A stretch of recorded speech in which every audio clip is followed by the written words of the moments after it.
One of the main thing is the nature of the community, which was very conservative, but after 4-5 years research in that area, now they are liberal and they are looking forward for the development work, and the community is now working with different partners like IUC and other development organizations. So the activities which has been implemented there as a result of this research is now going on, and community people are taking by their own. For example, as a result of this research, a school has been established there, girls' school, which is still running by the community, and also some of the village organization and women organization has been strengthened through this research, and still those are working there.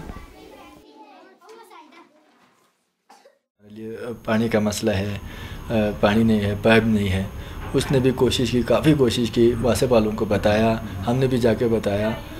एक W और एक VO, 2 तंजीमें बनाएंगे, उसी के through हम आपको पैसे दे देंगे। फिर हमने काम किया, अभी काम शुरू है, पैसे भी भरा। उस वक़्त 800 में अकाउंट भरता था, अभी हमने 2500 दिए हैं।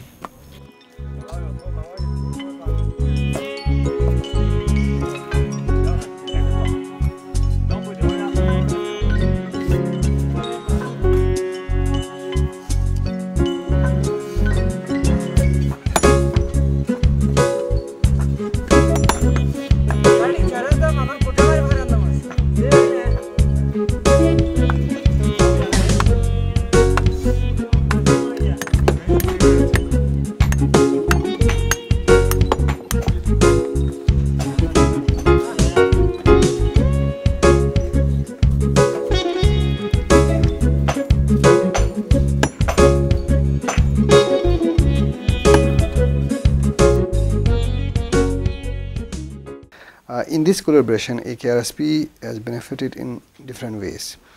First of all, many AKRSP staff, they had the experience of how to do a research.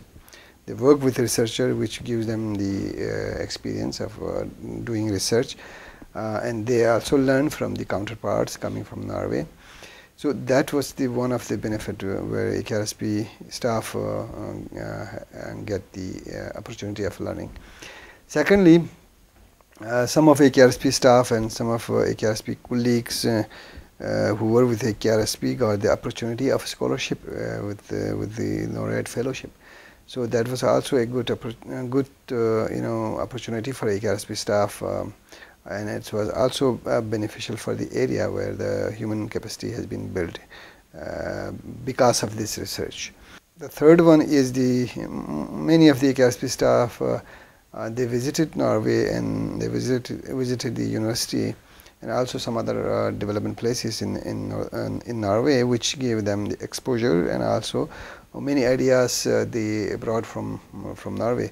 One of the example is the fuel efficiency tool, which was identified during a visit of a team to Norway.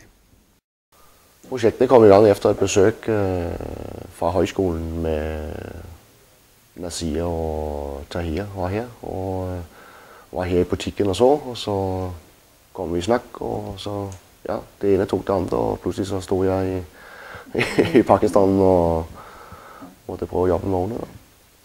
Det som jeg mener fremtiden dernede i det område, i hvert fall i Nordpakistan, så jo vel en kombination mellem en ovn som giver fugtvarme, men samtidig har en langtidseffekt. Ja, når vi var der sidst, så har der vært en del møter, og folk er blevet veldig interesseret i produkter som vi har udviklet dernede, og smeden har udviklet egne produkter med den tankegang, som vi har jobbet med. Så har man mulighed for de lokale smedene og skulle da tage dem videre med til deres landsby og der jobbe med det. Jeg vil tro, vi har omtrent halveret vejforbruget på en vanlig familie. On the Norwegian side, much of the experience gained has resulted in improved supervision of students because of better understanding of development issues and local situations. experiences have also been incorporated in teaching, in, for example, a methodology course. I incorporated an awful lot, both in particularly methodology, in discussing with students precisely how to do types of interdisciplinary work, how to study the context, how to work together with local communities when you're doing research, and how to open yourself up to different ways of looking at things. These are things in methodology courses, and how to bring all of these issues into our teaching here. And that has a wider spread. That's what's one avenue that is quite important. Again, since this was not just an in and out kind of research project, it was institutional collaboration. And we have the ties, and we continue to send students, and we continue to get visits, as we will now in June. But the scientific writing side is still our challenge.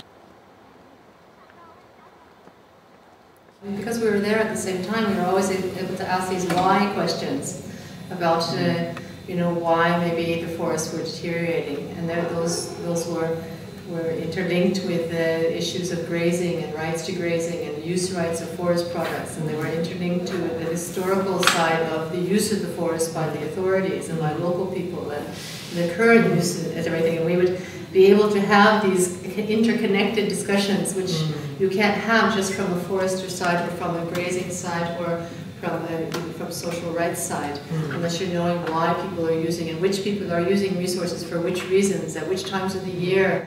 There's one other aspect or experience that was important for me and that was interesting, which was to receive, as we've done repeatedly, visitors from AKRSP, but on one occasion where I was directly involved in receiving a bigger group that also involved a forest department official and a community member from Russia, and we went around forest mountain areas of Norway, central Norway and western Norway.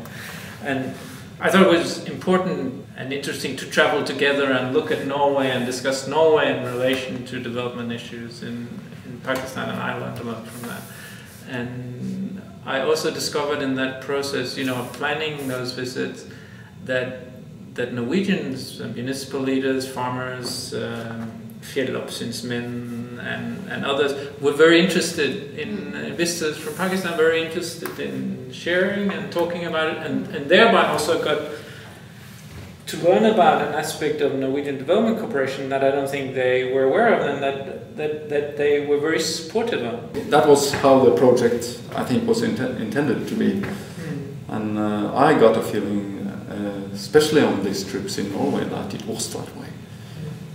It was not kind of teaching, learning thing. It was skilled people with different skills discussing together. What is this? How can we? What are the parallels? What are the differences? What can anyhow this be used for?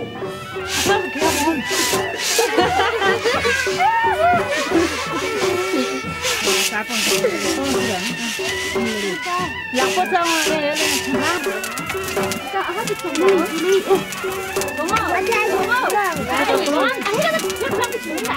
Ghiền Mì Gõ